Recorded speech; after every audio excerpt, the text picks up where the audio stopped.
Ahí están viendo la presentación. Sí, se ve la pantalla completa. Listo. Perfecto. Bueno, entonces hoy vamos a hablar de la unidad de cuidados posanestésicos y también vamos a hacer una revisión de la guía de náusea y vómito posoperatorio.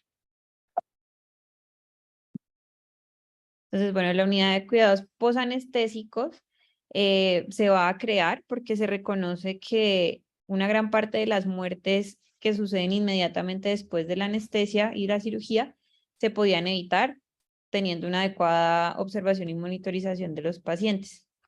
Entonces, consiste en hacer justamente eso, una monitoría más cercana con personal entrenado que pueda evaluar los efectos adversos más comunes como inmediatamente después de la anestesia y de la cirugía, el manejo del dolor, entre otras cosas que pues ya vamos a ver.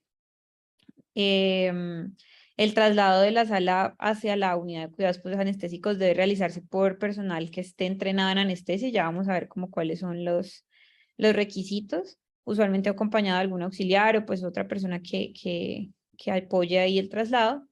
Y una vez lleguemos a la unidad, pues se debe hacer una entrega a la enfermera encargada completa y ya vamos a también a hablar de eso.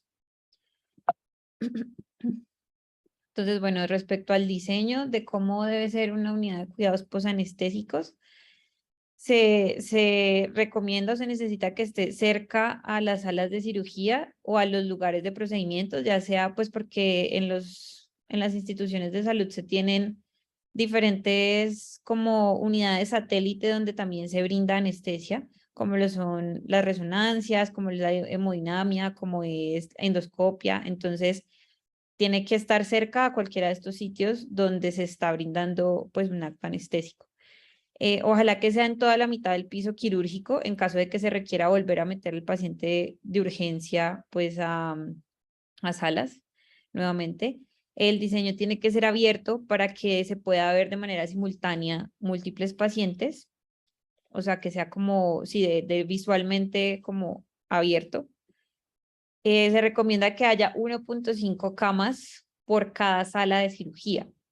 Esto pues realmente a veces no se logra cumplir muy bien, a veces pueden haber más, pero es la recomendación.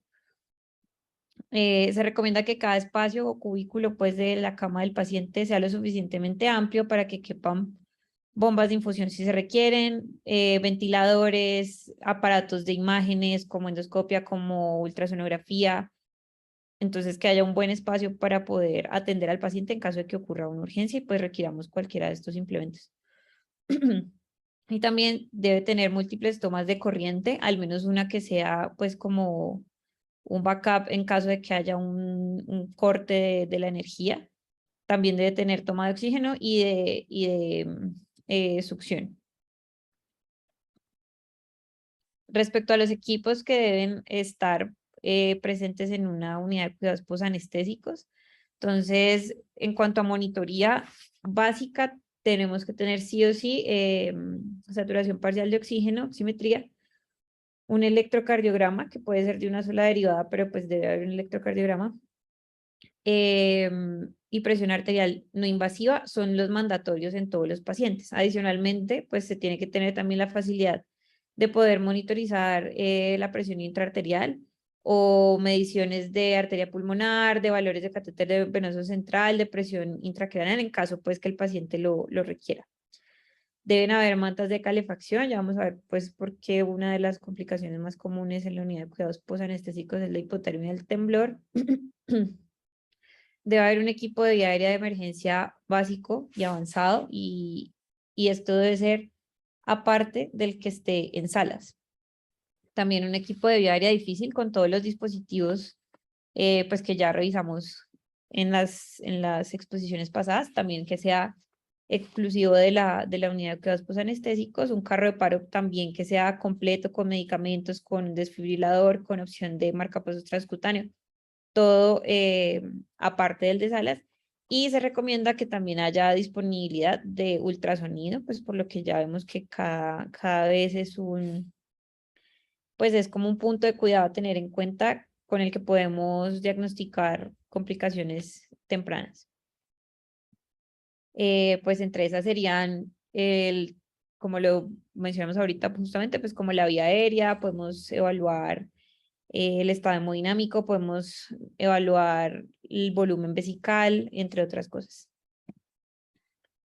En cuanto al personal que debe estar en una unidad de cuidados posanestésicos, pues la idea es que sean enfermeras entrenadas. ¿Entrenadas en qué? En vía aérea, principalmente en manejo de vía aérea y en reanimación cardiopulmonar. También en el cuidado de las heridas, los drenes y de hemorragia posoperatoria. Ojalá que haya una enfermera por cada 2 pacientes, es lo ideal. Cuando son pediátricos se recomienda que sea 1-1, o cuando son pacientes que se sabe que son pues muy críticos, también se recomienda que sea 1-1. Y debe haber un médico, idealmente que sea un anestesiólogo de manera permanente presente ahí en la unidad de cuidados posanestésicos. Entonces, bueno, hablando un poco del despertar de la anestesia, pues este acto suele ser suave y gradual cuando está en un ambiente controlado, pero pueden haber diferentes problemas como la obstrucción de la vía aérea, que el paciente esté con temblor, con agitación, con delirium, que se levante con náuseas, vómito, dolor, hipotermia. Todo esto puede complicar entonces el despertar de la anestesia. La principal causa de que el despertar se prolongue va a ser por efecto residual de los medicamentos que usamos durante el acto anestésico, ya sea de los inhalados, de los agentes endovenosos hipnóticos o de los bloqueantes neuromusculares. Y otras causas menos comunes de un despertar prolongado son la hipotermia, por lo general debajo de 33, porque lo que hace es potenciar los depresores del sistema nervioso central. Alteraciones metabólicas como la hipercalcemia, hipermagnesemia, hiponatremia, la hipo o hiperglicemia, y que pueda haber ocurrido también un ACV perioperatorio que pues prolongue el despertar de nuestro paciente. Entonces, bueno, hablando ya del transporte de las salas a la unidad de cuidados posanestésicos, vamos a tener que este es un momento crítico porque hay poca monitoría, por lo general, hay poco acceso a medicamentos en caso de alguna emergencia y tampoco hay acceso fácil a un equipo de vía aérea porque pues uno no se va con todo eso en el traslado. En los pacientes que están intubados y que van a la unidad de cuidados intensivos, pues ahí sí siempre se tiene la precaución de irse con una monitoría más completa, con medicamentos pues que estén a la mano y con un equipo completo de vía aérea también en lo posible, porque se pueden extubar los pacientes en el traslado o tener alguna, pues que se les desacomode el tubo, entonces es como lo sugerido. Los pacientes que vamos a trasladar deben tener una vía aérea permeable, eso es como una de los requisitos. Deben estar ventilando por su cuenta y con una oxigenación adecuada. Además de que deben estar estables hemodinámicamente para poder sacarlos de sala e irnos a la unidad. Siempre deben estar acompañados de personal que esté entrenado en anestesiología y tener presente que hasta un 30 a 50% de los pacientes se van a desaturar debajo del 90% durante este traslado, por lo que se recomienda siempre que vayamos con oxígeno. Esto incluso es en pacientes completamente sanos y jóvenes y se va a presentar este evento y pues obviamente se empeora más en pacientes con factores de riesgo como enfermedades pulmonares pues preexistentes, pacientes con apnea y hipopnea del sueño, obesos, entre otros. Entonces, bueno, la recuperación que vemos usualmente pues de rutina, cuando damos anestesia general, entonces al llegar a la unidad de cuidados posanestésicos, lo primero que se debe hacer es tomar signos vitales, verificar y evaluar la permeabilidad de la vía aérea, la oxigenación y el estado de conciencia. Vamos a tomar signos vitales cada 5 a 15 minutos máximo o hasta que esté estable en caso de que los primeros pues hayan salido alterados. Y ya una vez que tenemos unos signos vitales estables, los podemos hacer cada 15 minutos. Al menos se debe tomar una temperatura una vez llegan los pacientes. Se debe evaluar el dolor posoperatorio, se debe evaluar la náusea y vómito posoperatoria, el estado de hidratación, y esto lo podemos pues también evaluar mediante el gasto urinario, la presencia de sangrado o demás. Y se debe dar un reporte completo a la enfermera que recibe el paciente. Entonces, este reporte completo debe incluir datos relevantes de los antecedentes del paciente, los datos intraoperatorios pertinentes, que serán el procedimiento que se llevó a cabo, el tipo de anestesia que se dio, las pérdidas sanguíneas, la reposición hídrica, el antibiótico en caso de ser, pues, que se hubiese usado, cualquier complicación que haya sucedido en el intraoperatorio. Además, pues a la enfermera se le debe decir entonces la necesidad de administrar algún medicamento ahí en la unidad de cuidados posanestésicos y las órdenes posanestésicas que vayamos a dejar, que lo que deben cubrir pues la mayoría del tiempo va a ser el dolor, o sea, el manejo que vamos a dar del dolor agudo posoperatorio, el manejo de la náusea y vómito, los cuidados de si de pronto dejamos un catéter perineural, peridural, cuál va a ser el manejo con líquidos endovenosos que vamos a dejar o en caso de que se requiera con hemocomponentes y eso va a ser como, pues, a grandes rasgos lo que se debe entregar en un reporte una vez llegamos a la unidad de cuidados posanestésicos. Entonces acá vemos también como un resumen en este cuadrito de qué es lo que debemos entregar. Entonces las enfermedades médicas subyacentes, qué medicamentos tomaba, si tiene alguna alergia, el procedimiento quirúrgico, los datos pues como del intraoperatorio, qué otros medicamentos se dieron, cómo estuvo como su parte ventilatoria, si se dejaron dispositivos permanentes y pues en los que están intubados, la posición del tubo y demás, en la UCI pues y como los parámetros con los que se estuvo ventilando. La idea es que, pues como decía, siempre se deje el paciente con oxígeno y siempre tengamos una polioximetría porque en pacientes sanos va a presentarse hipoxemia transitoria. Entonces es importante documentarlo porque ya vamos a ver que pues de las complicaciones pulmonares más comunes son la hipoxemia. Entonces es la hipoxemia. Entonces luego ya podemos ir desmontando de manera progresiva el oxígeno, pero pues siempre que llegue nuestro paciente lo dejamos con oxígeno y estarle recordando al paciente de manera constante que respire profundo y que tosa para que pues estemos seguros de que está con una vía aérea permeable. En cuanto a los casos que vamos a necesitar oxígeno suplementario en los pacientes que estén sedados o inestables hemodinámicamente, acá entonces es importante además evaluar el nivel motor y sensitivo de manera periódica en la unidad de cuidados posanestésicos y pues como de mucho cuidado la presión arterial, pues secundario a la anestesia espinal o epidural, si así se dio. Puede ser a veces necesaria la cateterización vesical.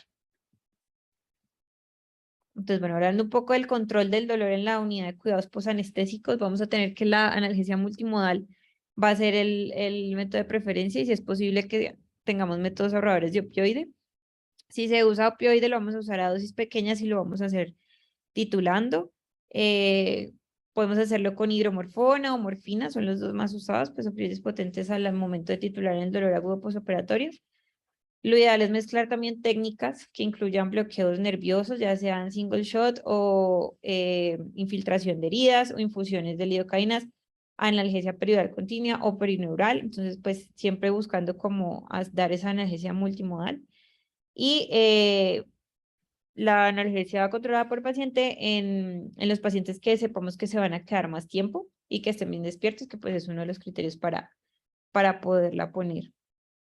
En cuanto a la agitación, debemos tener presente que puede ser la manifestación de diferentes cosas, como lo pueden ser dolor, hipoxemia, acidosis, hipotensión, distensión vesical o hemorragia intraabdominal. Entonces es importante evaluar por qué mi paciente está agitado. También puede ser secundaria a medicamentos como la ketamina. Y ya una vez descartamos causas graves y nada que se controla, podríamos administrar benzodiazepinas, midazolam 0.5 miligramos o en los niños 0.05 miligramos kilo. En cuanto a la náusea y vómito, entonces vamos a tener que es la complicación inmediata más común. Hasta un 30% o más de todos los pacientes van a presentar náusea y vómito postoperatorio. La etiología es multifactorial.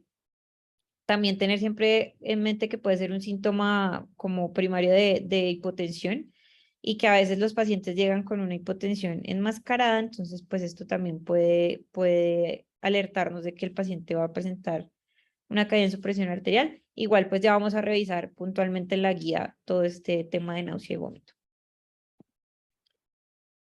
En cuanto al temblor y la hipotermia, entonces, pues la hipotermia puede ser se puede dar de manera intraoperatoria o puede ser también sumado a los agentes anestésicos.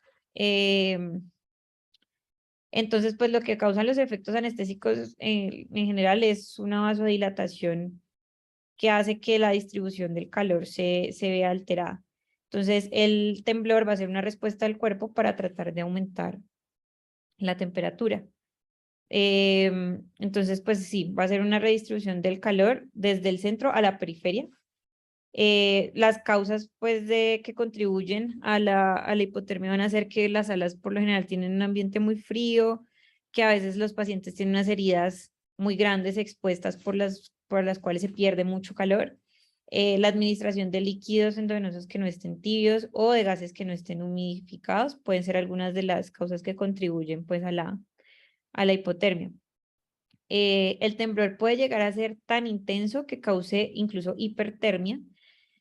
Puede llegar a generar acidosis al aumentar la producción de CO2, pues el consumo de O2 y sí mismo la producción de CO2 aumenta el gasto cardíaco y todo esto nos puede llevar a que en pacientes de riesgo cardiovascular se presenten infartos, arritmias y pues complicaciones cardíacas. Entonces es muy importante por eso también manejarlo. Importante igual también descartar otras causas cuando mi paciente está temblando, como la sepsis, la bacteriemia, las alergias medicamentosas o reacciones transfusionales. Y el manejo va a ser principalmente con mantas térmicas, calentadores, y cuando es refractario, nada que mejora, se puede usar también la meperidina a bajas dosis de 10 a 25 miligramos. Bueno, entonces esas son como las complicaciones, pues como sí, complicaciones leves que más se ven. Ya ahorita después de hablar de los criterios de egreso vamos a hablar de las graves. Entonces, en cuanto a los criterios de egreso, pues se van a pautar en cada institución. Por lo general, si se cumplen todos, la enfermera puede estar pues como en la potestad de definir el egreso. Siempre hay que tener claro para dónde va a ir mi paciente, si va a ir para su casa o si va a ir a un piso de hospitalización o si se va a ir a la UCI. Entonces, dentro de los criterios así como generales, se tienen que cumplir estos, que haya pasado 20 o 30 minutos desde la última dosis de opioide para así asegurarnos que no haya una depresión respiratoria secundaria al opioide. Que el paciente sea fácil de alertar, en lo posible, pues que estén orientados 100%. Obviamente en un paciente que desde su ingreso pues no venía orientado, pues no vamos a exigir este criterio para poderle dar el egreso. Que el paciente tenga una habilidad para proteger y mantener su vía aérea permeable, que los signos vitales hayan permanecido estables por al menos 15 a 30 minutos, que el paciente tenga la habilidad de pedir ayuda y que no hayan unas complicaciones quirúrgicas obvias como un sangrado activo, por ejemplo. También, pues antes de dar egreso se debe controlar el dolor, la náusea y vómito, se debe llevar a normotermia, todo pues antes de que definamos el egreso de nuestro paciente. Hay estos scores que son el Aldrete y el Post-Anesthesia Discharge Scoring System, que lo que nos permite es como ver, en este caso, pues la oxigenación, la respiración que también mantiene su vía aérea, su circulación que también está su presión arterial, el grado de conciencia y su actividad. Entonces, con valores superiores de 9 como mínimo, ya podemos decir que el paciente puede egresar de manera segura de la unidad de cuidados posanestésico. Al igual que esta otra también es con valores mayores o iguales a 9. Acá, pues entonces nos evalúa los signos vitales, la actividad, la náusea y vómito, el dolor si está controlado o no y si presenta o no presenta sangrado. En los pacientes que estén bajo anestesia neuroaxial se tiene que también evaluar el bloqueo motor y sensitivo. Para eso podemos usar la escala de Bromage, donde 0 va a ser un paciente con un bloqueo motor completo.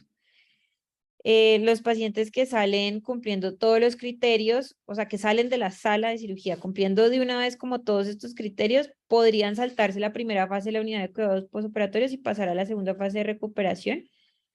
Pero pues en general todos se dejan primero en la unidad, pues como en observación. Antes se consideraba que el paciente debía orinar y tolerar la vía oral como criterio de egreso, pero eso ya pues realmente no es necesario y dependerá pues de ciertas indicaciones puntuales o procedimientos puntuales, no es como un criterio mandatorio. Entonces, bueno, ya hablando un poco de las complicaciones, vamos a hablar de las respiratorias. Entonces, las respiratorias serán las complicaciones graves más comunes en la unidad de cuidados posanestésicos. La gran mayoría se van a resumir simplemente en obstrucción de la vía aérea, en hipoventilación e hipoxemia o una combinación de todas. Entonces, por lo general, las dos primeras van a llevar a la última, que es la hipoxemia.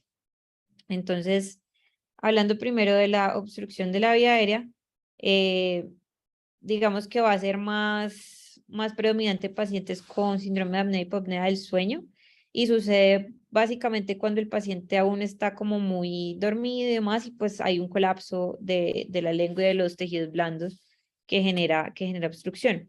Pueden haber otras causas de obstrucción como lo son el laringoespasmo, el edema glótico, la aspiración de vómito, a veces cuando se dejan compresas o gasas o cosas en la garganta, secreciones o sangre en la vía aérea y presión externa de la tráquea como si se está formando algún hematoma. Se puede brindar el oxígeno suplementario mientras se hacen las maniobras correctivas para cada una pues, de la causa subyacente que sea. Y se puede usar vías aéreas orales o nasales, una cánula de Gel o una cánula nasofaríngea para intentar permeabilizar. Entonces, el laringoespasmo, digamos que lo podemos reconocer escuchando ciertos ruidos agudos durante la ventilación, aunque si está completamente obstruido y cerrada la glotis, no se va a oír nada. Los sospechos y luego de intentar permeabilizar la vía aérea, el paciente no mejora. Y lo puedo solucionar haciendo tracción mandibular y una ventilación con presión positiva. Debo también succionar las secreciones, la sangre, cualquier cosa que sea lo que me esté causando el laringoespasmo. Y si es refractario, se puede dar entonces una dosis pequeña de relajante muscular o hipnótico, pues volver a empezar a ventilar a nuestro paciente con presión positiva y FIO2 al 100%. Pueden llegar pues a requerir una reintubación u otras medidas en caso de si no se logra la intubación, como accesos quirúrgicos urgentes, incluso de la vía aérea. El edema glótico es más común en niños porque su diámetro pues es pequeño de la subida aérea. Se puede administrar esteroides intravenosos como dexametasona o epinefrina inhalada para intentar mejorar esta complicación. En cuanto a la hipoventilación, vamos a tener que pues se va a definir como una presión, la vamos a poder como evidenciar con una presión arterial de CO2 mayor de 45, aunque los síntomas, pues, clínicos o los signos clínicos como la somnolencia excesiva o la frecuencia respiratoria baja o como la taquipnea, pero con respiraciones poco profundas, van a ser usualmente presentes cuando los valores de CO2 están por encima de 60 o el pH está bajito, menor de 7.25. Lo más común es que sea secundario al efecto residual de los anestésicos o los analgésicos, también por relajación residual. Esta relajación residual puede darse porque hayamos hecho una reversión inadecuada del relajante neuromuscular, por algunas interacciones medicamentosas que potencian los relajantes, porque la farmacocinética esté alterada a nivel de músculo, ya sea por hipotermia, por volúmenes de distribución alterados, por disfunción renal o hepática, o por factores metabólicos como la hipocalemia, la hiper o hipomagnesemia y la acidosis respiratoria. El manejo de la hipoventilación va a ser encontrar la causa subyacente, pero pues también brindar una ventilación asistida o controlada hasta que corrijamos la causa de base.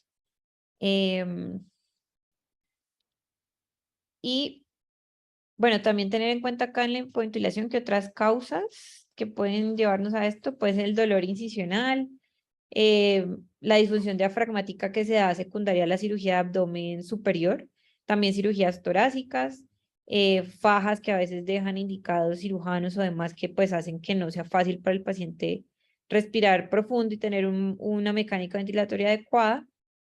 También la sepsis, la hipertermia o el mismo temblor puede conllevar a hipoventilación. Tener en cuenta que pues si la hipoventilación está asociada con una depresión, pues con inestabilidad hemodinámica o una acidosis severa, pues es una indicación de entrada de intubar y de dar soporte vasopresor. Ya hablando entonces de la hipoxemia, pues vamos a tener que va a ser la vía final de estas complicaciones que describimos previamente. La hipoxemia la podemos ver como manifestada como inquietud, agitación, taquicardia, pueden haber disritmias atriales o ventriculares, y ya otros más tardíos y pues más graves como la obnubilación, la bradicardia, hipotensión y paro cardíaco, que va a ser como lo final de una hipoxemia no corregida. Se puede dar también por el aumento del shunt intrapulmonar secundario a una capacidad residual funcional disminuida luego de un procedimiento quirúrgico. Y vamos a tener que las piedras angulares del manejo va a ser la oxigenoterapia, usualmente con FIO2 no tan altas, entre 30 y 60 suele bastar. Puede ser con o sin presión positiva, lo podemos solucionar también con maniobras de permeabilidad de la vía aérea. La succión, muy importante cuando es por secreciones y obstrucción o demás. Y con vías aéreas nasales orales, como la cánula de Gel. Usualmente lo solemos pues como manejar con eso. Ya cuando la hipoxemia es severa o persistente, pues ahí sí debemos pensar en administrar FIO2 al 100% por máscaras de no reinhalación, por máscaras laringeas o incluso pues un tubo endotraqueal y entubar nuevamente a nuestro paciente. Es muy útil aquí contar con una placa de tórax para ver tal vez qué pueda estar pasando adicional a nivel intrapulmonar. Y también es útil la ultrasonografía porque nos ayuda a ver, en caso de que el paciente se intuba, pues el posicionamiento del tubo, si hay alguna consolidación, derrame pleural, neumotórax u otra causa pues que esté causando la hipoxemia. Hablando entonces ya de las complicaciones circulatorias, vamos a tener que las tres principales son la hipotensión, la hipertensión y las arritmias. La hipotensión usualmente va a ser debida a hipovolemia, a una disfunción ventricular izquierda o a una vasodilatación arterial excesiva. Pero la principal será, por lo general, la hipovolemia, porque se haga una reposición hídrica deficiente, o por hemorragia o por los drenes que a veces quedan pues los pacientes. Esta hipotensión, como lo mencionaba antes, se puede ver enmascarada inicialmente por la vasoconstricción que genera la hipotermia. Entonces es paciente que por lo general va a llegarnos hipotérmico, hace esa vasoconstricción, pero apenas el paciente empieza a recobrar su temperatura normal y el calor, entonces se va a dar la hipotensión. Tener presente también que las técnicas neuroaxiales pues nos van a dar también más incidencia de hipotensión por la vasodilatación arterial y la acumulación venosa de sangre a pesar de que se haya un volumen adecuado. Acá no va a ser pues puntualmente por hipovolemia, sino como por la mala como distribución del volumen. Y si es por sepsis o anafilaxia, va a ser una combinación tanto de vasodilatación como de hipovolemia. Usualmente no le damos manejo a la hipotensión, pues cuando es leve. Y se considera significativa cuando hay una reducción del 20 al 30% de la tensión arterial basal sistólica del paciente o cuando tenemos signos claros de hipoperfusión de algún órgano vital. Aquí nos sirve mucho entonces el ultrasonido para determinar qué paciente va a ser respondedor o no a líquidos y si le damos o no bolos o si nos vamos de una vez a administrar terapia vasopresora o inotrópica. Se pueden dar bolos iniciales pequeños de 250 a 500 cc de cristaloides y viendo pues si responde o no con lo que nos vaya guiando el ultrasonido. En cuanto a la hipertensión, por lo general suele ser secundaria al dolor incisional o al dolor que causó la intubación orotraqueal, puede ser secundaria también a distensión vesical o por el simple hecho de que muchos de nuestros pacientes son hipertensos y discontinúan el antihipertensivo previo a las cirugías. Si es leve, no suele requerir manejo, pero cuando es muy alta, pues nos puede desencadenar complicaciones como sangrado, infarto agudo de miocardio, falla cardíaca, un sangrado intracraneal incluso, entonces la debemos tratar si es 20 a 30% por encima del valor de tensión arterial basal del paciente. Podemos manejarla con la betalol o incluso con IECAS o calcioantagonistas, y ya en pacientes que no se controla con este manejo inicial y tiene factores de riesgo cardiovasculares que lo pongan pues como en un riesgo mayor de presentar todas estas complicaciones, pues entonces se sugiere poner una línea arterial y ya empezar una infusión de nitroglicerina o nitroprusiato. Y en cuanto a las arritmias, pues usualmente van a ser desencadenadas por la hipoxemia, como lo vimos previamente, por la hipercarbia o por la acidosis. Algunas otras causas pueden ser efectos residuales de los anestésicos, un aumento del sistema nervioso simpático, anomalías metabólicas o alguna enfermedad cardiopulmonar preexistente. Aquí es útil entonces pedir un EKG de 12 derivaciones y orientar el manejo según la arritmia que encontremos, ya sea bradio o taquiarritmia. Dentro de otras complicaciones, entonces vamos a tener respecto a la diuresis, el paciente pues puede presentar oliguria, ya sea secundaria a la hipovolemia, y el manejo inicial va a ser el bolo de cristaloides, ver si mejora y si no, se podría repetir este bolo o hacer un reto con diurético, con furosemida, y si no mejora, entonces ya debo pensar en que tal vez el paciente está haciendo una necrosis tubular aguda. También está la cefalea postpunción, que la vamos a tratar pues con hidratación, analgesia y posicionamiento del paciente. Y en casos muy graves o refractarios, pensar en un parche hemático epidural. Pueden haber otras complicaciones como las lesiones por traumatismo oral que se dan durante la laringoscopia y pues el manejo de la vía aérea. Pueden haber abrasiones corneales cuando no se hace una adecuada protección ocular, las diferentes zonas de presión que pueden llevar a inflamación, incluso hasta necrosis de diferentes partes del cuerpo, lesiones nerviosas por una extensión articular excesiva, ya sea por estiramiento de los diferentes plexos o demás que pues generan disfunción de los nervios, quemaduras térmicas, eléctricas o químicas por los aparatos pues, que usan los cirujanos y demás durante el procedimiento. Puede haber extravasación de medicamentos que puede generar el síndrome incluso compartimental. Entonces, bueno, ya hablando de la guía del cuarto consenso de la guía de náusea y vómito posoperatorio. Entonces, en esta guía nos mencionan que la náusea y vómito posoperatorio tiene una incidencia de 30% en población quirúrgica general y hasta de un 80% en cohortes de riesgo. Entonces, las metas de la guía, pues bueno, ellos mencionan que esta guía se hizo porque las últimas habían hecho una revisión hasta el 2011. Estas lo que hicieron fue revisar la nueva literatura hasta el 2019, donde se incluyen grupos farmacológicos nuevos y combinación de estos que no se tenían pues en las anteriores. Entonces esa es como la justificación de la guía. Y pues la otra justificación es que es uno de los recuerdos más malucos de un paciente luego de la anestesia es la náusea y vómito posoperatorio. Es muy incómodo, además se asocia pues a estancias prolongadas en la unidad de cuidados posoperatorios, admisiones hospitalarias que no se tuvieran pensadas en pacientes que eran simplemente ambulatorios, y todo esto aumenta costos en salud.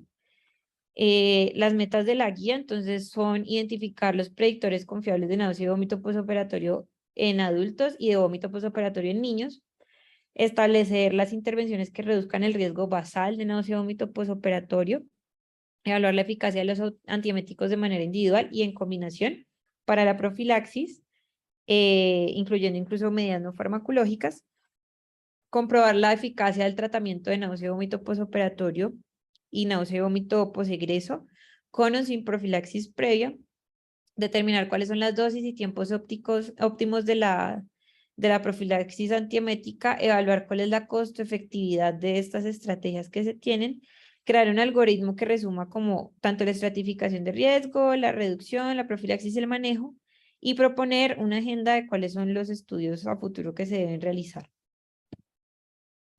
Entonces, hablando de los factores de riesgo, entonces vamos a tener que hay factores de riesgo específicos del paciente, otros ligados al tipo de cirugía, otros anestésicos Y entonces, bueno, dentro de los específicos del paciente está que sean de sexo femenino, que ya hayan tenido historia de náusea, vómito postoperatorio o historia de cinetosis, que no sean fumadores, eso es un factor de riesgo, o sea, fumar es un factor protector para la náusea y vómito postoperatorio, que sean personas de edad joven.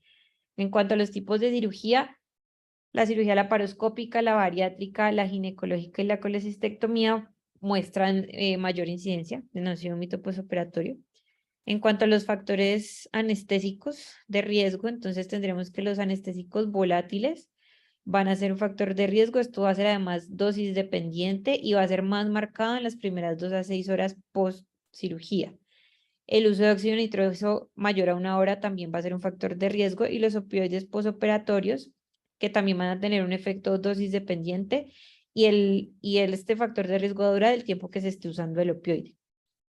La incidencia de náusea y vómito postoperatorio va a bajar, o sea, vamos a tener como factores protectores y ya vamos a ver que eso va a ser uno de los que usamos como para bajar el riesgo basal del paciente, es dar anestesia total endovenosa libre de opioide, el manejo multimodal del dolor, porque pues esto nos permite bajarle también el consumo de opioide, la anestesia regional libre de opioide también baja la incidencia. En general, el menor consumo de opioides, los alfagonistas perioperatorios y los betabloqueadores perioperatorios. En esta grafiquita, pues ellos resumen como los factores de riesgo en general y como el peso que tienen. Entonces vemos que ser mujer va a ser el que definitivamente más genere riesgo de presentar. Vamos a tener entonces unos scores de riesgo. Están entonces la escala de Apfel y esta otra de Coiburanta. La que más usamos pues es Apfel, que es fácil realmente de usar y nos arroja como un porcentaje de riesgo y con eso mismo nos orienta a cómo debería ser el manejo de la profilaxis. Entonces, Apfel evalúa si es sexo femenino, si ya tiene historia de náusea, vómito, cinetosis, si es no fumador y si se va a usar opioide postoperatorio. Entonces, los valores serían 0, factores de riesgo, 1, 2, 3 o 4, y van a dar respectivamente 10% para 0 factores de riesgo y 80% para 4. Entonces, y vemos que solo con 1 o 2 ya tenemos 10 a 20% de riesgo de náusea y vómito postoperatorio. Entonces, se clasificarán como bajo riesgo los puntajes de 0 a 1, el moderado será el puntaje de 2 y 3 y 4 factores de riesgo presentados aquí serán alto riesgo. Esta otra va a evaluar lo mismo que la escala de Apfel y se suma adicionalmente la duración, que la de cirugía dure más de 60 minutos. Y está esta otra escala que es para evaluar la náusea y vómito, pero después de la salida, pues después del egreso, que evalúa muchos similares, pues el sexo femenino, edad menor a 50 años, historia de náusea y vómito, el uso de opioides en la unidad de cuidados posanestésicos y la náusea. Y aquí nos muestra entonces, dependiendo de cuál es el número de factores de riesgo, cuál va a ser el porcentaje de riesgo a desarrollar náusea y vómito postoperatoria. Entonces, acá vemos esto en niños, es diferente a los adultos. En niños vamos a ver que va a primar más que todo también el tipo de cirugía. Entonces, la cirugía de estrabismo y la cirugía de amígdalas va a ser de lo que más causa riesgo, que dure más de 30 minutos el procedimiento, que se use anestésicos volátiles, que la edad sea mayor a 3 años, que tenga historia familiar de náusea y vómito, o el niño historia también de náusea y vómito o cinetosis. Y pues lo mismo que se usen opioides. Acá vemos entonces también, según el número de factores de riesgo, en este score de riesgo, cuánto pues, posibilidad habrá de que presente náusea o vómito postoperatorio. Entonces, bueno, yo hablando de la reducción del riesgo basal, se propone que se deberían tomar como estas diferentes medidas para hacer que ese riesgo baje. Entonces, la analgesia multimodal, para la reducción de opioides va a ser una de las principales estrategias. la anestesia neuraxial sin opioide, usar bloqueos como el TAP block bilateral en cirugías abdominales también va a disminuir el riesgo de náusea y vómito postoperatorio por la menor necesidad de opioide, y la anestesia total endovenosa con propofol. Acá vemos entonces otras estrategias para reducir el riesgo basal. Entonces, como ya lo hemos dicho, evitar la anestesia general usando técnicas regionales. El uso de propofol tanto para la inducción como el mantenimiento de la analgesia, o sea, una activa con propofol. Evitar el óxido nítrico en cirugías que duren más de una hora. El óxido nitroso, perdón, en cirugías que duren más de una hora. Evitar los agentes volátiles, minimizar opioides tanto intraoperatorios como posoperatorios, que haya una adecuada hidratación, y el uso de su Gamadex en vez de la neostigmina a la hora de revertir los relajantes neuromusculares también ha mostrado que es una técnica que reduce el riesgo. En los niños, la reducción del riesgo basal, vamos a ver que lo más útil son las técnicas ahorradoras de opioides como bloqueos y analgesia que no contenga opioides. Se recomienda un bolo de 1.5 miligramos kilo de lidocaína seguido de una infusión a 2 miligramos kilo hora en amigdalectomías porque mostró que reduce la náusea y vómito posoperatorio en niños. También se ha visto algo de disminución con alfa-agonistas, pero pues falta estudios, y eso se ha visto usando dexmedetomidina intranasal o clonidina oral en los niños. El acetaminofén endovenoso ha mostrado también que disminuye la náusea y vómito postoperatorio si se da de manera preoperatoria. Y la fluidoterapia liberal muestra que disminuye la náusea y vómito, pero pues ahí digamos que también hay que tener cuidado porque en general el manejo de líquidos siempre se tiende ahora a ser un poco más restrictivo que liberal. Ya hablando entonces de la profilaxis en adultos, entonces vamos a tener que la recomendación más grande de esta guía es que se use profilaxis multimodal en pacientes con uno o más factores de riesgo. O sea, ya si tenemos solo un factor de riesgo, ya deberíamos dar de entrada 2 agentes. Y si tenemos más de 2 factores de riesgo, o sea, 3 o 4, que vimos que es como el alto riesgo, deberíamos dar entre 3 y 4 agentes antieméticos profilácticos para evitar la náusea y vómito postoperatorio. Entonces, nuevamente nos dan como como esta infografía, pues, para poder hacerlo de manera fácil. Entonces, evalúo los factores de riesgo de mi paciente, que ya los revisamos.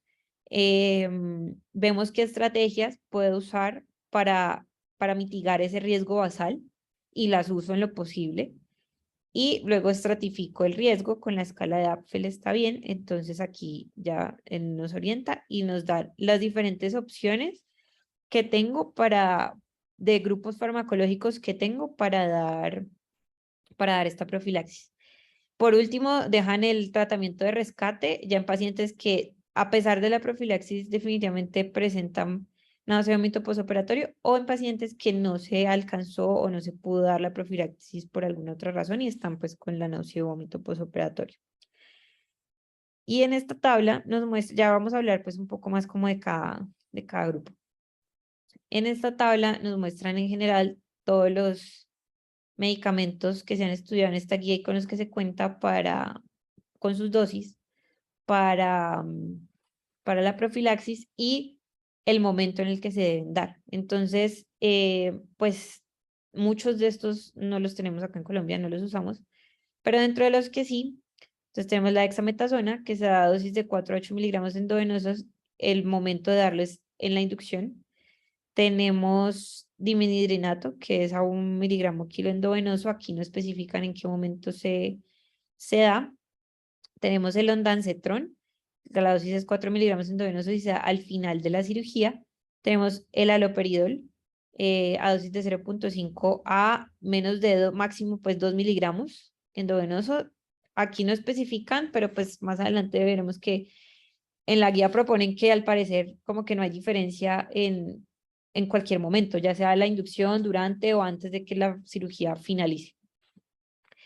Y básicamente es, bueno, la metoclopramida, que pues realmente no es así como para nada primera línea recomendado, pero pues la tenemos también, 10 miligramos.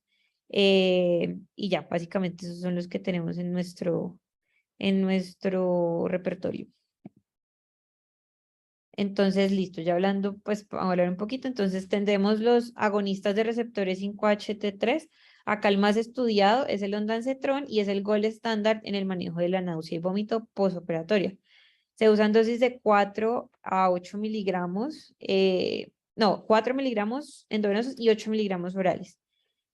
Para tener en cuenta, pues es un medicamento que puede prolongar el QT, es más eficaz que la metoclopramida y que la dexmedetomidina incluso. Es igual de eficaz, se ha visto también que la dexametasona y que el haloperidol, y vamos a ver que en general esa es como la combinación que usamos. En la guía es una de las combinaciones que se ha estudiado, pero pues al final concluyen en que en cuanto a combinaciones sí faltan estudios para demostrar cuál es la combinación como de elección y que mejor eficacia muestra. Tenemos los antagonistas del receptor NK1, que aquí está el aprepitant, que pues no lo tenemos, pero lo mencionan bastante en la guía y al parecer es útil. Reduce más el vómito que las náuseas realmente.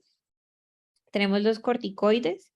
Aquí la dexametasona va a ser la más estudiada. La dosis recomendada está entre 4 y 10 miligramos. Usualmente debemos usar 4 a 8. Realmente no se ha encontrado ninguna diferencia para náusea y vómito, ya sea a dosis de 4, de 5, de 8 y de 10. Entonces, pues, si no se ha visto como diferencia entre dar una dosis más alta, pues no hay necesidad y realmente uno prefiere irse por la bajita, por 4. Y en algunas indicaciones, ya cuando uno quiere además tener como un efecto analgésico y antiinflamatorio, pues se dan dosis de 8 miligramos. Porque pues sí se ha mostrado eso, que tiene un efecto como de reducción de uso de analgésico adicional a su efecto contra la náusea y vómito. Se ha visto también que reduce la estancia hospitalaria, la fatiga y mejora los parámetros ventilatorios, la dexametasona. Y que una única dosis, pues porque también se teme mucho como el uso de corticoides, que una única dosis no aumenta los efectos adversos tan temidos como lo son las infecciones, las fugas anastomóticas, una cicatrización inadecuada, el sangrado o una hiperglicemia que sea clínicamente significativa. Incluso mencionan ellos en la guía que en pacientes diabéticos. Entonces, pues que no hay como que tenerle miedo. Y se ha estudiado como otro corticoide también, la metilprednisolona, que tiene resultados parecidos a la dexametasona. A dosis, se han usado dosis bien diferentes, 40 miligramos y 125 miligramos, y ambos han mostrado como tener la misma efectividad, tanto para náusea y vómito postoperatorio como para también este efecto analgésico y reductor de otros analgésicos. Tenemos los antidopaminérgicos. Aquí ellos mencionan el amisulpride, que es un antipsicótico, mencionan el droperidol, que al parecer era muy bueno, pero tiene un black box de la FDA por prolongar el QT. Y esto no es acumulativo con el ondansetron, son enfáticos en hacerlo porque pues pensaría uno que si da dos medicamentos que prolongan, pues sí o sí voy a hacer entrar a mi paciente en una arritmia, pero no es acumulativo el efecto que tienen de prolongar el QT. Pero igual tiene pues esta subrayada ahí, entonces realmente como que se dejó de usar muchísimo cuando se puso esa black box.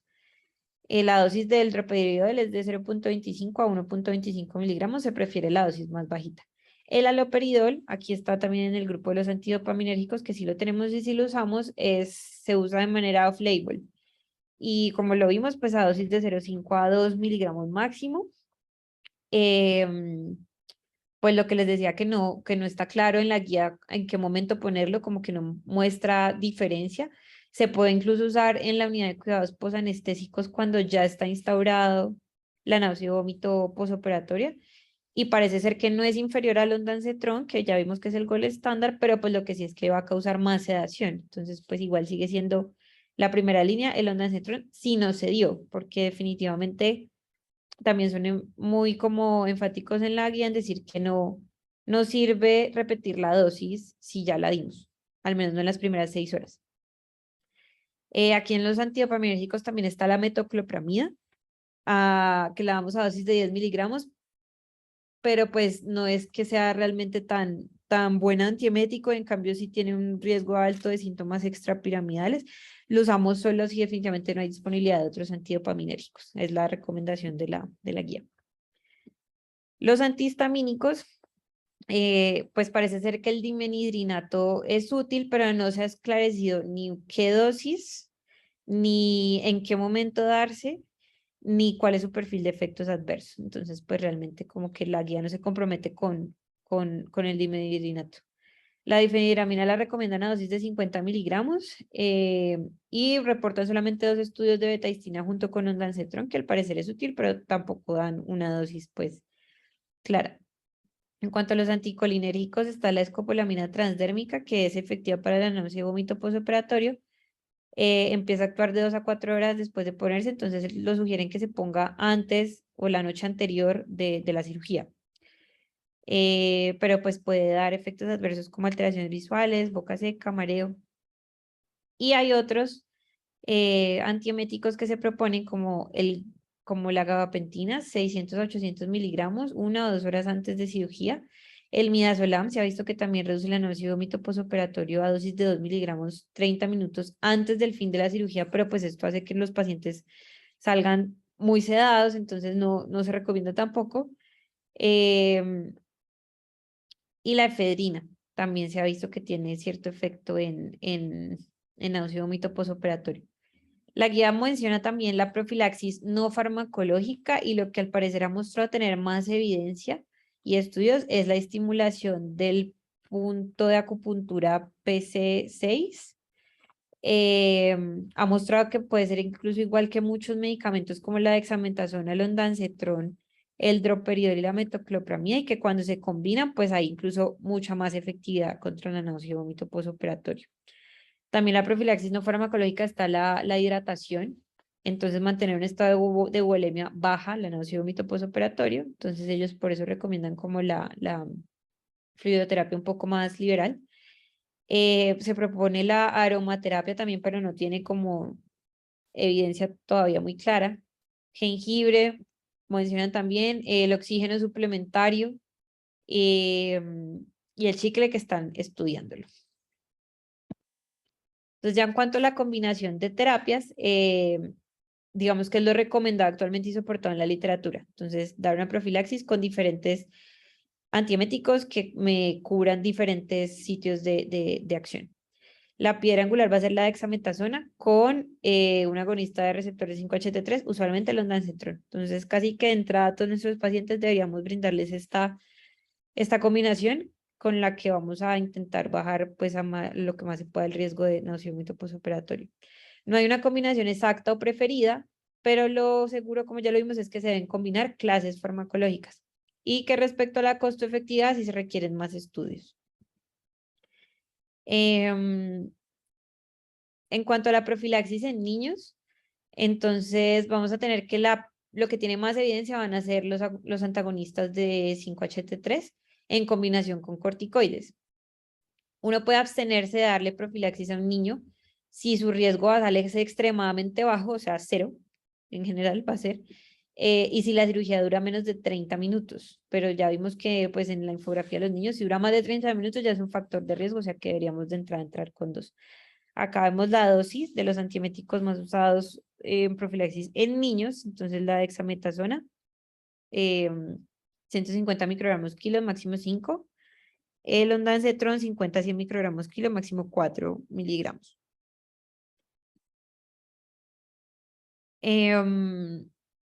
Bueno, entonces el manejo antiemético en los pacientes que no recibieron profilaxis o en quienes la profilaxis falló. Entonces, lo que les mencionaba antes, la guía dice que dar dosis repetidas de antieméticos de una misma clase dentro de las 6 horas desde que se administró la previa no va a conferir ningún beneficio terapéutico adicional cuando se compara con placebo. Entonces, el paciente que ya le pusimos el ondansetron y está con náusea y vómito en la unidad de cuidados posanestésicos, de nada nos sirve, la verdad, volverle a dar ondansetron. Entonces, lo mejor es buscar un grupo farmacológico que no se haya administrado.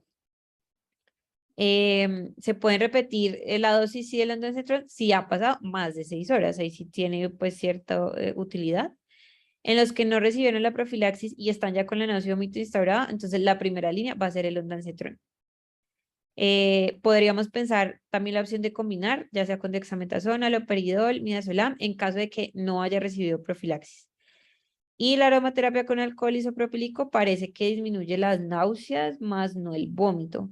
También se ha planteado el propofol, pero pues tiene obviamente el riesgo como de lo hipnótico y lo sedante. Proponen ellos 20 miligramos que se podría dar de ondansetron. Y siempre también buscar las causas como subyacentes que puedan estar causando la náusea y vómito, ya sea que le estoy dando mucho opioide, que el paciente tenga una obstrucción intestinal, que el paciente tenga sangre, porque definitivamente la sangre en faringe y demás luego de cirugía de otorrino es muy hematogénica. Eh, entonces buscar como la causa subyacente y tener presente que las guías de náusea y vómito postoperatorio, por lo general, lo que también dice la guía es que no se implementan como debería ser. O sea, que la recomendación está y le dicen, sí, mire, tiene que dar estos agentes así, así, así, así, pero que en general cuando van a ver la práctica no los dan así. Entonces, obviamente la incidencia de náusea y vómito postoperatorio aumenta. Y para finalizar, pues ellos en cuanto a la agenda que está como por investigar, proponen la profilaxis restrictiva versus liberal, como en cuanto a la cantidad de agentes usados. Está por investigar las múltiples combinaciones propuestas, como cuántos antieméticos dar y cuáles son los que hay que combinar. La acupuntura también es otro punto como para investigar. Si los coloides versus cristaloides, la terapia liberal pueden conllevar a otras complicaciones. Entonces, ¿qué se prefiere? Si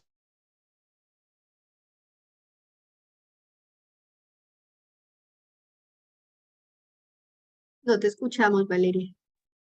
¿Se le fue el audio? Sí. Se le fue el audio, sí.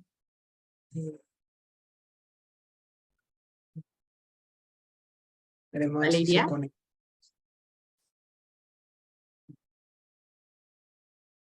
Se salió. Ah, se salió. Veremos a ver qué pide entrada.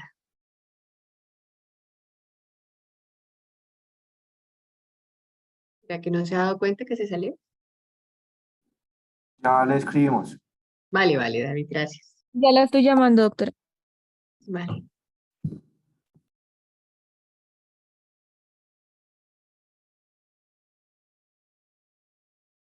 Se desmayó en la última.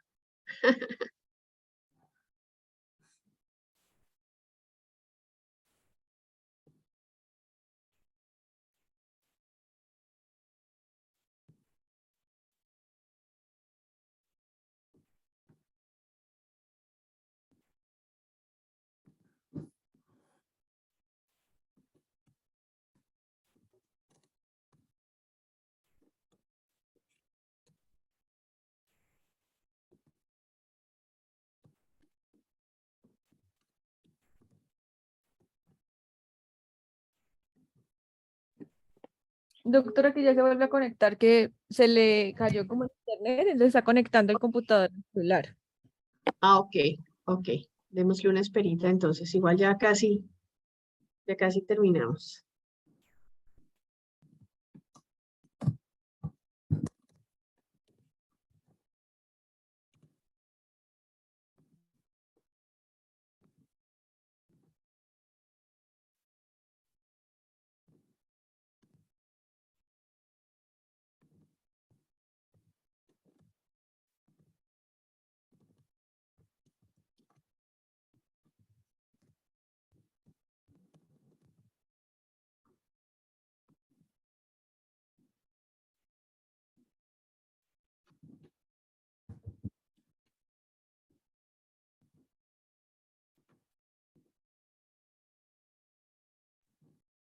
Valeria escribió en el grupo en el que estamos Sí. todos. Tiene un problema con el Zoom, pero que el resto le funciona el internet. Ay, caramba, pero bueno, ya habíamos casi terminado.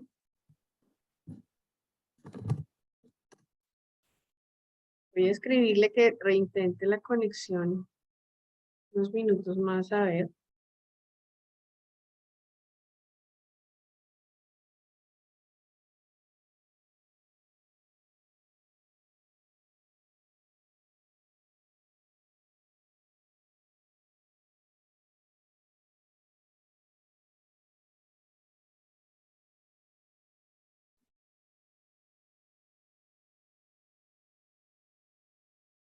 La verdad es que Zoom ha estado molestando. Hoy en la tarde me dio, bueno, ahí creo que está ya intentando entrar.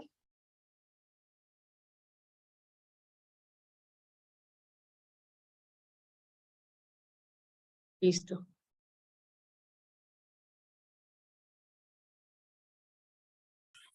¿Cómo vas, Vale? Hola, no, pues me tocó desde el celular porque no sé qué del computador no quiere, o sea, y me abre todo, me funciona WhatsApp web, me Sí, funciona Google, me funciona todo, pero no me funciona Zoom. Zoom, ajá, pues no en el Hoy en la computador. tarde, Igual era hoy en la la tarde última, estuvo molestando. sí, era la última diapositiva, Ya. hasta donde me escucharon. No, hasta las nuevas perspectivas, en donde qué puntos hay de investigación. Sí, Hablabas de nuevos no, medicamentos, hablabas de acupuntura. eso sí. eh, Hablaba luego entonces de la terapia con líquidos endovenosos, entonces que ellos también, pues como que lo que les decía, como que siempre, y la tendencia ha sido en que seamos restrictivos porque ser muy liberales da otras complicaciones.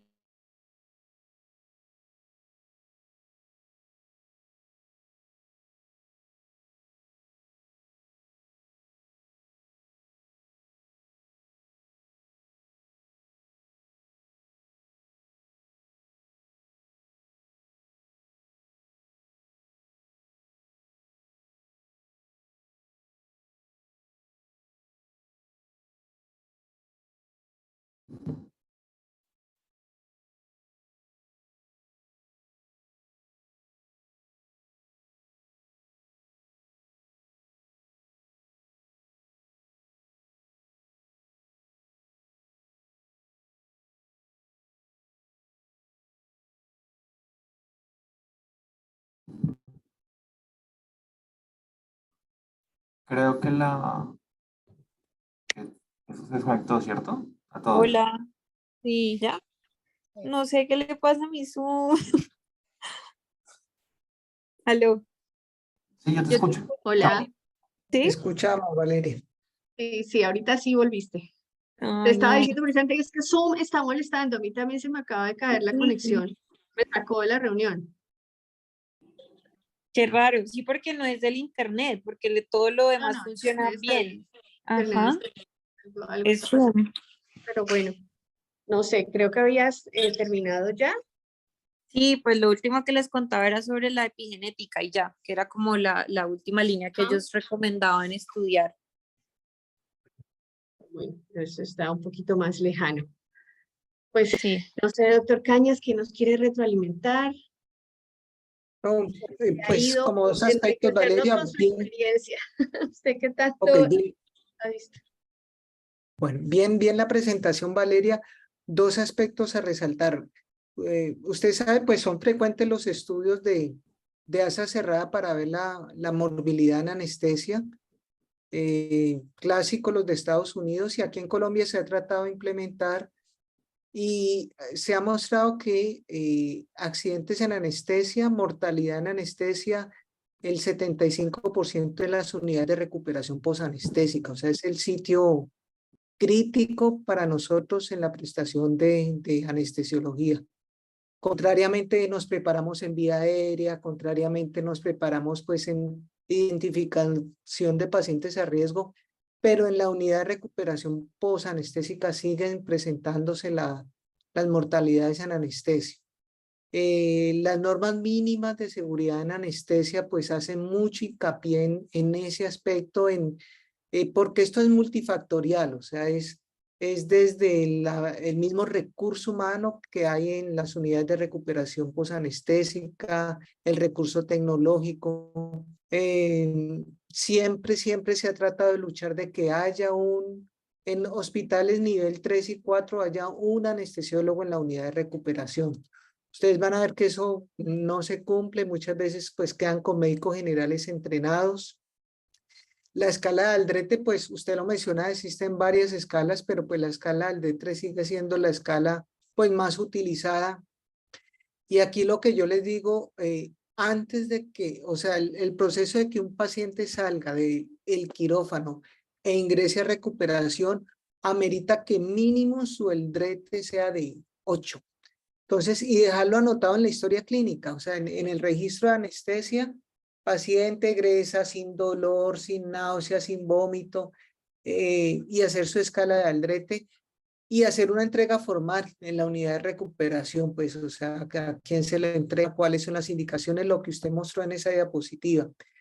Es un aspecto de organización, es un aspecto de logística, pero cuando uno analiza los accidentes en anestesia, uno se encuentra que realmente ni hay los monitores, son auxiliares de enfermería con varios pacientes al mismo tiempo, no hay una monitorización adecuada, y cuando se dan en cuenta el paciente en paro.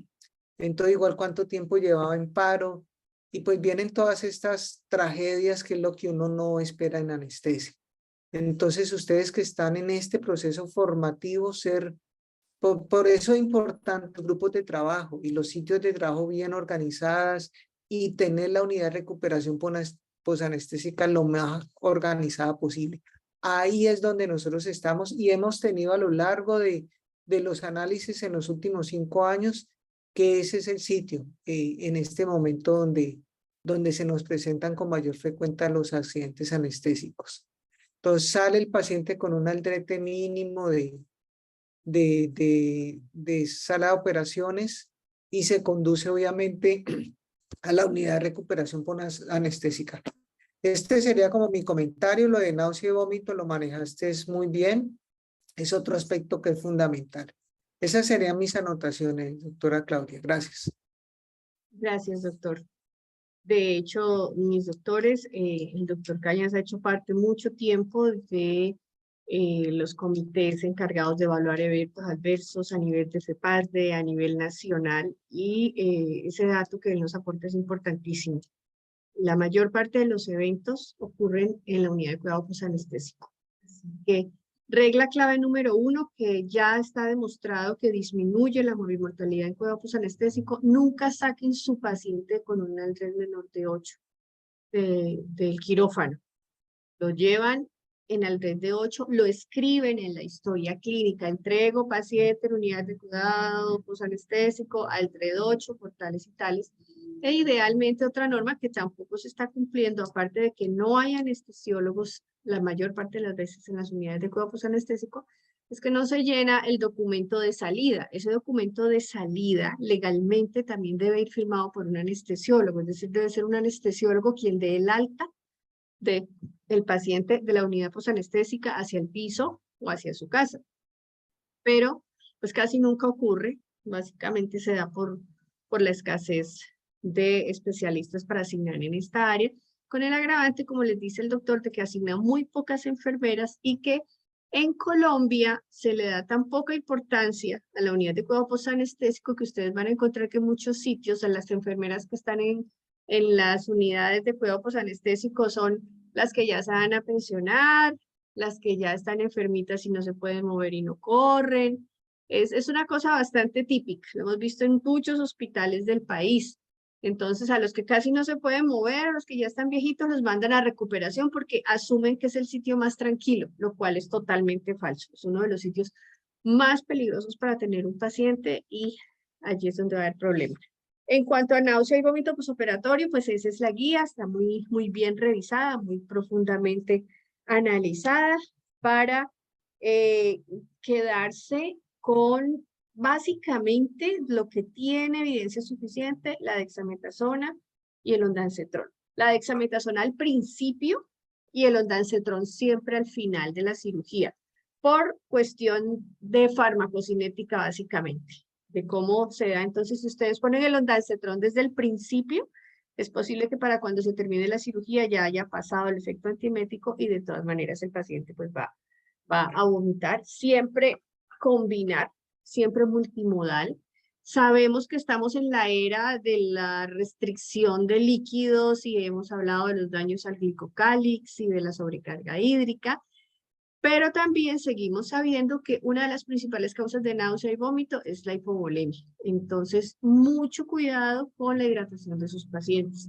Por lo menos que hayamos cubierto el ayuno y el mantenimiento transoperatorio va a garantizar una menor incidencia de náusea y vómito en el paciente. Créanme que Una de las cosas por las que sus pacientes nos pueden recordar, que nunca nos recuerdan a nosotros los anestesiólogos, pero sí se acuerdan cuando vomitaron en la anestesia. Y se lo cuentan a uno desde hace 50 años me operaron y me desperté vomitando y vomité 2 días seguidos. Eso lo recuerdan mucho los pacientes, así que tenemos que aplicarnos en eso. Dimenidrato y haloperidol, igual que droperidol, que ya no se usa porque no hay disponible en Colombia, se dejan como opciones para manejo en la unidad de cuidado posanestésico cuando el paciente sigue vomitando. No se recomiendan durante el transoperatorio porque se han asociado primero a prolongación de QT, el haloperidol específicamente, y a prolongación del despertar. Nos pueden prolongar un despertar porque tanto dimenidrato como haloperidol también tienen unos efectos sedantes. Entonces, si se van a usar, se deben usar con paciente idealmente que esté bien despierto y que esté en unidad de cuidado posanestésico. Las únicas herramientas que seguimos teniendo, como les dije al principio, la dexametasona, el ondansetron, de pronto la metoclopramida y bajar todos los factores de riesgo. De estos, el más importante hasta ahora ha sido la técnica anestésica. Definitivamente la anestesia total endovenosa pues tiene una prevalencia, tiene una capacidad mucho mayor que la anestesia con halogenados para disminuir la incidencia de náusea y vómito postoperatorio. Esa es la última guía que ha salido, es por la que no hubo muchos cambios con respecto a una que había aparecido como hace 7 años antes. Se le da cada vez más importancia al ondansetron y no se olviden el punto, ustedes lo vieron ahí en la guía, es lo único que tiene realmente evidencia. Es una recomendación, si no estoy mal, clase 2A, el punto de acupuntura. Aquí, los pliegues de la muñeca, 3 centímetros por debajo y 1 centímetro hacia adentro, debajo del radial, se hace, eso es lo que se llama acupresión. Es sostener, presionar ahí. Hay quienes dicen que se sostiene de esta manera y que se hace un masaje circular muy pequeño, sostenido durante por lo menos 10 segundos. Y que es un punto que funciona para la náusea y el vómito. Dado una situación de estas, es válido probar cualquier cosa, sobre todo pues si esto ya tiene muy evidencia. Entonces, muy bien la presentación. 2 minutos para recomendaciones puntuales y esto es una retroalimentación para todos. Nos hemos dado cuenta que hacen excelentes revisiones, sus profundizaciones sobre los temas, los llevan a fondo, lo hacen muy bien, sabemos que estudian. Hay que mejorar el manejo de la creación de sus diapositivas. Los 3 están haciendo diapositivas muy cargadas de texto. Uno de los objetivos a este nivel de posgrado es que el dominio sobre un tema se manifiesta en la capacidad de transmisión. Y la capacidad de transmisión va ligada a la capacidad de síntesis. Entonces, a veces es mejor una diapositiva con una imagen representativa y 5 o 6 palabras claves, porque una diapositiva muy cargada de texto crea confusión en el auditorio. Entonces, uno no sabe si oírlos o si ponerse a leer qué fue lo que escribieron en la diapositiva. Y todo el público termina confundido. Entonces, quisiera que vamos trabajando un poco en eso. Yo les había mandado un link al principio del semestre, pero hay muchas ayudas en la red sobre cómo hacer buenas presentaciones con respecto a ese punto que es el que tienen los 3 en común en este momento. Revisen muy bien, profundizan muy bien, pero no todo hay que escribirlo, no todo hay que ponerlo, no hay que poner frases enteras. Se ponen 2 o 3 palabras claves o una sola frase clave y se explica porque es la manera en que yo puedo demostrar mi dominio sobre el tema o puedo demostrar que realmente estudié. Y la última recomendación, y ya los dejo descansar. Hay 2 textos en el Drive que estamos manejando, hay 2 textos de Barash. Uno dice Fundamentos de Anestesiología Clínica y el otro dice Anestesiología Clínica. El de Fundamentos es una edición del 2015. El que dice Anestesiología Clínica es una edición del 2018 y si han tenido oportunidad de compararla es bastante más completa. ¿Por qué les digo? Porque he notado que están revisando en Barash, que está muy bien, porque a veces traen gráficas de ese texto del 2015 y está muy bien porque incluso se repiten en el del 2018, pero si revisan el texto del 2018 es más completo. Tiene algunas cosas nuevas que no aparecen en el 2015, entonces quiero recomendarle que cuando vayan a utilizar Barash para sus revisiones o por consultas o lo que sea, utilicemos la versión más nueva o tratemos de comparar lo que se encuentra de una entre otra. Eso es todo lo que les quiero decir. Si no hay ningún otro comentario, entonces nos vamos a descansar. Buenas noches. Buenas noches, doctor. Muchas Gracias. gracias.